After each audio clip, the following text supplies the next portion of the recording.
ये हर महीने आता है।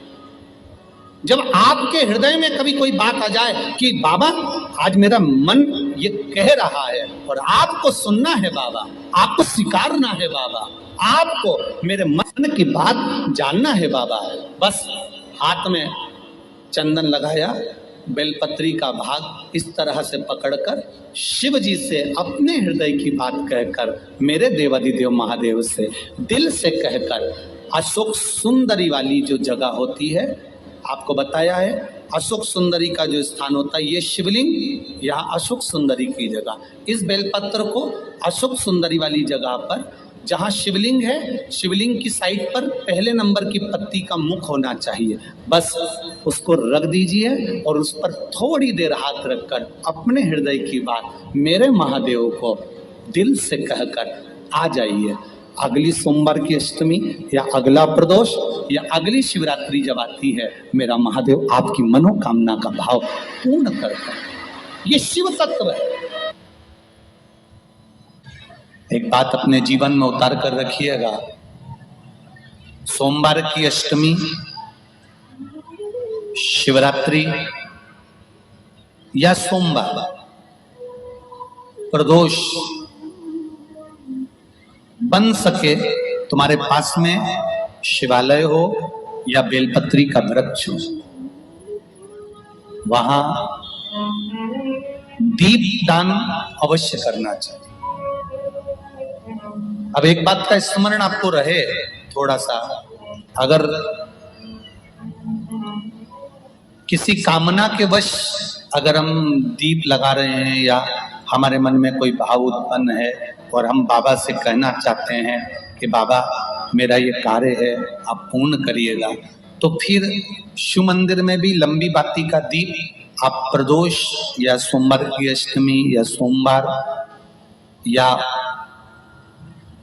आप शिवरात्रि को बाबा से निवेदन कर कर लगा सकते। हाँ, विशेष जब कोई एक बहुत बड़ी बात हो और आपके कार्य में कहीं अटकल हो रही हो, तो एक ही दीप में दो बाती, शिव और शक्ति, लंबी बाती बनाई, शिव और शक्ति के नाम से दो बाती एक साथ एक दीप में भी लगा सकते हैं। पर कब? जब विशेष कोई आपका कार्य हो और वो अटक रहा हो, विशेष कोई कार्य, और आप बाबा से प्रार्थना कर रहे हो, तो दो बाती का भी प्रयोग आप कर सकते हो। ऐसे शिव तत्व।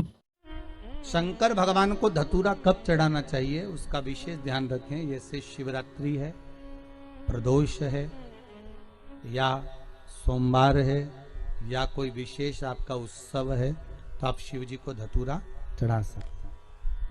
या विशेष कोई बीमारी ऐसी लग गई है या विशेष कोई तकलीफ ऐसी हो गई है जिसका निवारण नहीं हो रहा, तो आप धतूरा चढ़ा सकते। धतूरा चढ़ाने का भी एक क्रम है। हल्दी में भिंगोकर धतूरा चढ़ाया जाता है लक्ष्मी के लिए। चंदन में भिंगोकर धतूरा चढ़ाया जाता है आयु की वृद्धि के लिए। अबीर एक सफेद कलर का बॉर्डर होता है। अबीर गुलाल जो होती है, गुलाल में अबीर डलता है, चमकदार, आपने देखा होगा अबीर।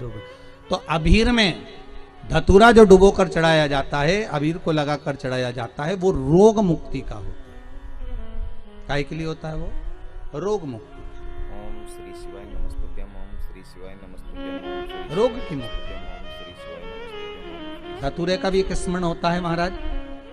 बहुत भारी रोग है, बीमारी लग गई है, डॉक्टर अपना काम कर रहे हैं, घर का व्यक्ति बहुत बीमार हालत में पड़ा हुआ है, तो बेलपत्री के वृक्ष के नीचे भी शिवलिंग का निर्माण कर कर एक धतूरा समर्पित करा जाता है, जिससे रोग से मुक्ति होती है। उसमें ना तो हल्दी लगाई जाती है, ना चंदन लगाया जाता है, ना अबीर लगाया जाता है, केवल धतूरा चढ़ाया जाता है। जिसके जीवन में हमेशा कांटे ही मिले हैं, बेटी बड़ी हुई तो घर में मायके में दुख देखा, और मायके से गई ससुराल में तो ससुराल में दुख देखा, ससुराल में भी दुख देखने के बाद में भी पति को बहुत कुछ काम खुलवाया, बहुत धंधे खुलवाए, नौकरी लगवाई, पर वो पति बार बार छोड़ कर आ गया, बार बार तकलीफ भोग रहा है, बार बार कष्ट भोग रहा है। फिर थोड़े दिन काम करता है, थोड़े दिन छूट जाता है, फिर व्यापार में बढ़ता है, फिर छूट जाता है, फिर कोई दुकान खुल गई, थोड़े दिन अच्छी चली, फिर वापस वहीं घर पर आकर बैठ गया। अर्थात उसके जीवन में वो शूलता चल रही है। तो बाबा देवाधिदेव महादेव कहते हैं, ये 3 घड़ी, 3 पल, 3 नक्षत्र, 3 समय, 3 दिन में जो शूल मुझे समर्पित करता है, उसके जीवन से मैं शूल हटा देता हूं। वो 3 दिन लिखे स्कंद पुराण में।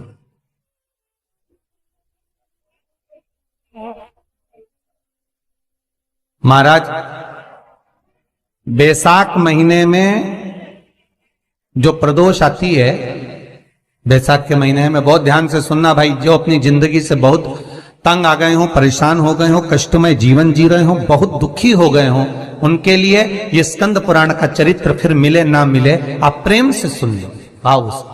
पहला, बैसाख महीने की प्रदोष, चाहे वो शनिचरी प्रदोष हो, चाहे रविवार की हो, सोमवार की हो, मंगल की हो, बुधवार की हो, गुरुवार की हो, शुक्रवार की हो, शनिवार की हो, कोई भी वार की हो, पर बैसाख महीने की प्रदोष, प्रदोष काल में शाम का समय सूर्य डूब रहा हो, बस डूबा ही हो, और उस समय पर सूर्य के डूबन के तुरंत बाद बाबा को धतूरे के साथ में बेलपत्री ना चढ़ाते हुए, बेलपत्री के वृक्ष के 7 कांटे बाबा के शिवलिंग पर समर्पित करे जाते हैं महाराज, अपनी जिंदगी में अड़चनों को हटाने के लिए। फिर आप जिस व्यापार में उतरे, जिस व्यवसाय में उतरे, जिस नौकरी में उतरे, आप दिल से करें, आपको तरक्की मिलेगी। आप हार नहीं सकते, नीचे नहीं आ सकते, उन्नति पर ही चढ़ेंगे। एक वैशाख मास की प्रदोष, दूसरा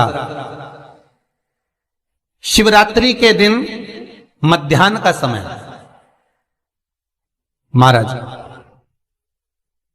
जो बड़ी शिवरात्रि होती है माघ की, बड़ी शिवरात्रि के अंतर्गत मध्याह्न का समय, दोपहर के ठीक 12 बजे,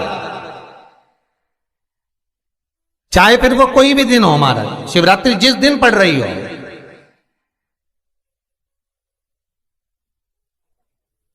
उस दिन भी धतूरे के साथ बाबा को 7 कांटे बेलपत्री के वृक्ष के समर्पित होते हैं महाराज। इसमें आप ये वाले जो कांटे हैं, जो शिवरात्रि के दोपहर 12 बजे वाले हैं, अगर कोई मदिरा पीने वाला हो, व्यसन में डूबने वाला हो, कोई जुआ खेलने वाला हो, कोई गलत वैश्यावृत्ति करने वाला, या अपने मार्ग से विचलित कोई व्यक्ति है, उसके लिए भी ये कांटे बहुत काम आते हैं महाराज। दूसरा, पार्वती, तेरे द्वारा तेरे नयन अश्रु से जो प्रगटा हुआ बेल का वृक्ष है, द्वितीय शूल मैं वहां धारण करता, तृतीय शूल, तीसरा शूल जो वर्णन करा गया महाराज, भगवान श्रावण के महीने में जो भी दूसरा सोमवार पड़े, जो भी पड़े, श्रावण के महीने का जो दूसरा सोमवार होता है, उस दूसरे सोमवार में रात्रि के समय पर, अर्थात शास्त्र अब घड़ी और पल का स्मरण करेंगे तो रात्रि के बजेंगे 10 से 12 बजे महाराज, 10 से 12 के बीच में धतूरे के साथ बाबा को शूल समर्पित होता है महाराज। ये भी हमारी बाधाओं को, हमारी तकलीफों को, व्यापार व्यवसाय के लिए, नौकरी सर्विस के लिए, बहुत सारे एग्जाम में आप बैठ लिए, गवर्नमेंट एग्जाम के लिए बैठ लिए, नहीं हो रहा, ये 3 बार मेरे शंकर को बेलपत्री के वृक्ष के शूल समर्पित होते हैं, उसका आनंद पाना और उससे अपने को सुख प्राप्त करना।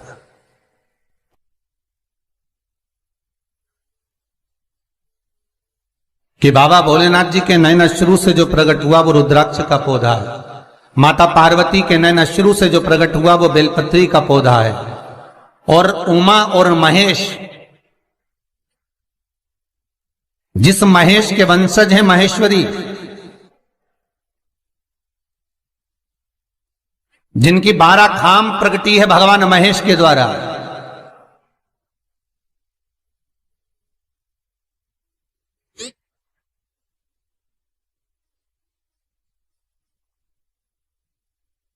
वो महेश और उमा, उमा और महेश का जो चरित्र है कि उमा और महेश का जब प्रागट्य हुआ, उमा और महेश जब दोनों आनंद में विभोर होकर जब चलते हैं और दोनों के बैठने से तप मुद्रा से जो पौधा उत्पन्न होता है वो शमी का पौधा है।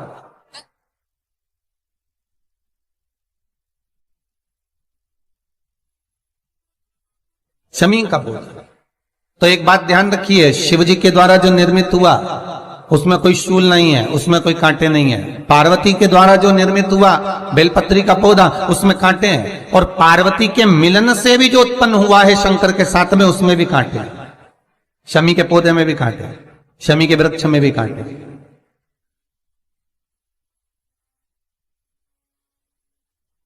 तो पार्वती जी स्कंद पुराण में एक प्रश्न कर रही हैं भोलेनाथ जी से कि प्रभु मुझे ये बताओ कि आपके द्वारा जो निर्मित हुआ उसमें शूलता नहीं है, पर मेरे द्वारा जो निर्मित हुआ उसमें शूल क्यों आया है, उसमें कांटा क्यों आया है? थोड़ा सा माताओं, मेरी जीजियों, आपको थोड़ा बुरा तो लगेगा इस प्रसंग को सुनकर, पर लग जाए, पर आज कथा निकली है तो सुन लो है कि शिवजी जिस रुद्राक्ष को उत्पन्न कर रहे हैं उसमें शूलता नहीं है, पर पार्वती जी जो संग में मिली हैं उसमें भी शूलता है, और पार्वती के द्वारा जो प्रकट हुआ बेलपत्र उसमें भी शूलता है। तो भगवान महादेव बोलते हैं, पार्वती मैं तुझे कुछ कहूं और कहने पर तुझे तेरे हृदय में कोई बात चुभे, शूल लगे तो मुझे ठीक नहीं लगेगा। नहीं नहीं नहीं, आप कहिए प्रभु, मैं सुनने के लिए तैयार हूं, आप तो बोलो कि कारण क्या है। भगवान कहते हैं, पार्वती बस अंतर इतना है, नारी का जो स्वभाव होता है, स्त्री का जो स्वभाव होता है, उसके हृदय में छोटी छोटी बात के शूल बहुत होते हैं।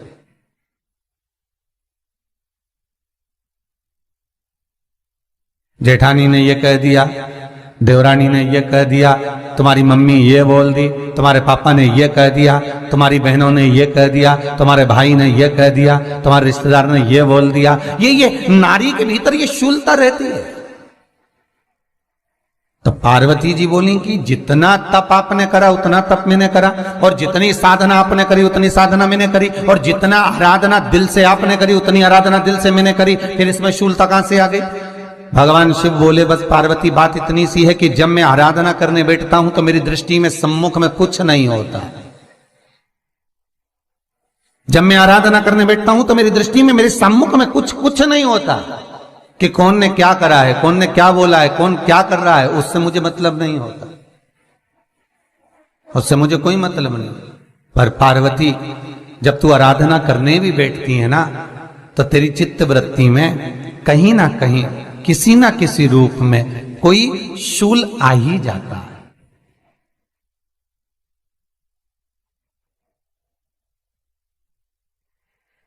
कई माताओं की आदत देखी साहब, भगवान की सेवा करने बैठी है तो भी भीतर थोड़ा सा शूलता भरी हुई है। महाराज बताओ, इतने सारे भगवान इकट्ठे कर लिए, मैंने बोला था बहू से कि वहां रख लेती है, बताओ इतने सारे यहां पर लाकर रख दिए हैं, अब इसकी सेवा करना पड़ रही है, अब ये करना पड़ रहा है।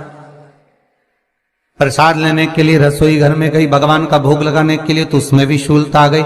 इतने घंटों से मैं सामान ढूंढ रही, फ्रिज में मिल ही नहीं रहा, मैंने रख के गई थी, भगवान जाने कहां चले गए।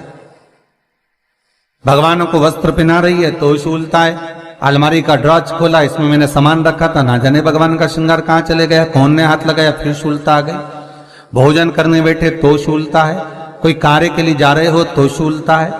अर्थात कहीं ना कहीं नारी के जीवन में शूलता बनी हुई है। और पार्वती, जब तुम भजन करो, तप करो, साधना करो, भक्ति करो, उसमें शूलता नहीं होना चाहिए। श्री शिवाय नमस्तुभ्यम, ओम श्री शिवाय नमस्तुभ्यम, ओम श्री शिवाय नमस्तुभ्यम, ओम श्री शिवाय नमस्तुभ्यम, ओम श्री शिवाय नमस्तुभ्यम, ओम श्री शिवाय। पार्वती जी ने कहा, भोलेनाथ तो क्या आप मुझे स्वीकार नहीं करेंगे बेलपत्री के रूप में? क्या मुझे स्वीकार नहीं करेंगे शमी पत्र के रूप में? पद्म पुराण, स्कंद पुराण, लिंग पुराण, नर्मदा पुराण और शिव महापुराण, ये सारी पुराणे वर्णन करती है। पार्वती जी का खंड आनंद वर्षित कर रहा है, वर्णन कर रहा है। पार्वती खंड वर्णन कर रहा है, सती खंड वर्णन कर रहा है। उमा संहिता वर्णन कर रही है। क्या आप मेरा ये बेलपत्र का स्वरूप आप धारण नहीं करेंगे? इसमें शूलता इसलिए भगवान कहते हैं नहीं नहीं, धारण तो करूंगा। वो केवल शिवरात्रि के दिन करने का होता है। शिवरात्रि का प्रसंग कहता है अपने मन की अभिलाषा रखकर तुम्हें जो चाहिए प्रकार। आप लोगों ने भी पढ़ाई करी होगी, हमने भी करी। ऐसा रहता, उसमें नोक रहती है या पेंसिल उसमें भर देते हैं और उससे ऐसा पेज घुमा घुमा के उसको कस देते। वो ऐसा रखते, कॉपी पर ऐसा रखा जाता, फिर उसको ऐसा घुमाते। घुमाते कि नहीं घुमाते? अरे बोलो तो, सबने कराए ना ऐसा घुमाए, घुमाते एक जैसा गोला बन जाता बिंदु। और जो नोक होती है ना वहाँ चुभी रहती है और वो एक ही जगह पे रहती है और घूमती जाती है। उसी तरह इस मन को, इस दिल को एक में लगा के रखो, बाकी की सब दुनिया में घूम के आ जाओ। दिल एक में लगा कर बैठ गए, चित्त एक में लगा कर बैठ गए तो सृष्टि में कहीं पर भी घूम कर आओगे, परमात्मा उस जगह पर हाजिर मिल जाएगा। पर स्थान मत छोड़ना, जगह चित्त वृत्ति ना छूटी जाए, भगवान का भजन ना छूटे, उसका स्मरण ना छूटे। ये वस्तुएं, ये सामान, ये सामग्री, ये दौलत, ये सत्ता सब जाने वाली। जहां बैठे हो उस मन को वहां लगाना। हम तो यहां तक कहते हैं, यहां तक कहते हैं होटल में जाओ तो दिल होटल में लगा लो, होटल में जाओ तो दिल होटल में लगाओ, खाने में लगाओ, बफेट में जाओ तो बफेट में लगाओ, शादी में जाओ तो थोड़ा रिश्तेदारों में लगाओ, और अगर सत्संग में आओ तो मेरे भोलेनाथ में लगाओ। दिल लगाना ना भूलिएगा। परमात्मा को थोड़ा समय जितना दे रहे हो, 3 घंटा, 2 घंटा, 2.5 घंटा, 1 घंटा, आधा घंटा, जितना हम भगवान को देना, उतनी देर भगवान में चित्त होना चाहिए, उतनी देर भगवान में मन लगाना चाहिए। पर ना जाने दुनिया के लोग कहां चले गए, वह मोबाइल ने सब हटा दिया। हर 15 मिनट में ऐसी याद आए ना व्हाट्सअप खोल के बैठ जाए। आप इस त्रिपुंड 3 रेखा का दर्शन भगवान विष्णु के मस्तक पर भी कर सकते हैं। आप ये 3 रेखा का दर्शन स्वयं ब्रह्मा के मस्तक पर भी कर सकते हैं। आप ये 3 रेखा का दर्शन स्वयं भगवान कृष्ण के मस्तक पर भी कर सकते हैं, श्री जी बाबा के मस्तक पर भी कर सकते हैं इस त्रिपुंड का दर्शन। बस अंतर इतना है, शिव जो त्रिपुंड लगाए हैं वो आड़ा है। तिरुमाला में जो तिरुपति बाबा का अपन दर्शन करते हैं, जो त्रिपुंड लगाए हैं वो खड़ा है, 2 सफेद बीच में लाल। मेरे श्री जी बाबा ने भी अपने मस्तक पर त्रिपुंड धारण कर रखा। मेरे श्री जी बाबा ने भी अपने मस्तक पर त्रिपुंड धारण करा है और बाद में एक कुंकू की रौली की एक तिलक को धारण कर रखा है। तो वो त्रिपुंड का जो दर्शन हो रहा है, सोने की 3 रेखाओं का जो दर्शन हो रहा है वो आप करेंगे। वो सोने की जो 3 रेखाएं, उसका जो दर्शन हो रहा है वो आप कर सकते हैं।